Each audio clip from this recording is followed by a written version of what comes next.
Assalomu alaykum azizlar. Bugun 30 kunlik challenjimizning 3-kuni. Oddiy materiallardan o'z qo'lingiz bilan nafis go'zallik yaratishni o'rgataman.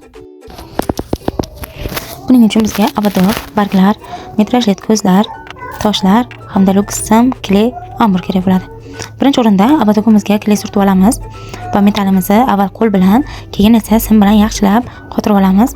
Kleyda yaxshi qotadi, lekin sim bilan mustahkamlasangiz yana ham yaxshiroq bo'ladi. Shuning uchun har bir abadoglarimda albatta sim bilan mustahkamlab chiqaman. Bunda bargimizni har bir orasidan birma-bir o'tkazib chiqishimiz kerak. Boshi va oxiriga 3-4 marta aylantiramiz simda, shunda mustahkamroq bo'ladi. O'rtalarda 1-2 martada aylantirsak bo'ladi. Abadogimizni ikkinchi tarafini ham xuddi shunaqa qilib kley surtib, bargimizni yopishtirib olamiz. Sim bilan qotirib oldim. Endi o'rtasiga ochiq joyiga metrajni ko'zda o'lchab olamiz. Bir qator qilsak abadogimiz endi 50lik uchun xunuk turadi. Shuning uchun 2 qator qildim. Sizlar xohishingizga ko'ra 1 qator yoki 2 qator qilishingiz mumkin. Mana barglarimizni ham o'rta qismiga xuddi shu metraj ko'zni o'lchab oldim. Birato'la bir yopishtirib ketamiz ularni ham. Yana bitta ma'lumot. Temir kleyni quygandan keyin, surtgandan keyin 2-3 minut turishi kerak havoda. Keyin ko'zlarni yopishtirsalaring yaxshi ushlab qoladi. Bo'lmasa kley quyib oqsiraz ko'z yopishtiraman desalaring yaxshi yopishmaydi, chiqib ketib qolishi mumkin. Shuning uchun 2-3 minut kutib, keyin qilinglar. Ana xuddi shunaqa qilib videoda ko'rsatilgandek metraj ko'zlarimizni yopishtirib olamiz. O'rtasiga va ikkala yoniga yopishtirdim. Sizlar ham xuddi shunaqa birinchi metraj ko'z yopishtirib olsalaring, keyin to'g'ri toshlarni yopishtirganda qiynalmaysizlar. O'zlaring xohlagan didlaringga bog'liq, xohlagan usulda shunaqa ko'zlar yopishtirsalar bo'ladi.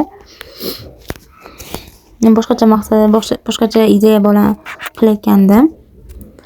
Va ideyam boshqacha bo'lib ketdi, yana aylanib ketdi, sal boshqacharoq kelib qoldi. O'rnida o'zgartirib boshqacha qildim. Sizlar ham xohishingizga ko'ra ko'zlarni bir-biriga moslab, toshlarni rangini uyg'unlashtirib qilsalang bo'ladi. Ikkala tarafiga bir xil qilib qo'yib oldim. Endi orqa qismiga lenta qotirib chiqamiz, chunki o'ragan simlarimiz sochlarimizni yulib olishi mumkin. Soch ilinadi albatta, shuning uchun har bitta abadogimga, diademaga orqasiga shunaqa lenta qilib olaman. Ko'rib turganlaringdek, avval o'sha bargimizni boshlanish qismini o'rab oldim. So'ngra abadogimizni orqa qismidan polni o'rab chiqamiz. Va ikkinchi bargimizni ham boshlangan qismini shu lenta bilan o'rab olamiz.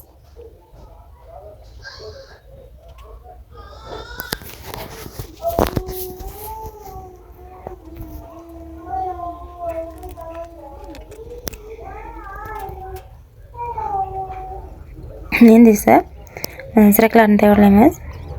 Ziraklar uchun mana shunaqa metal borligi uchun shunaqa metaldan foydalandim. Sizlar xohishingizga ko'ra boshqacha uzunchoqroq variantlarni ham olishingiz mumkin.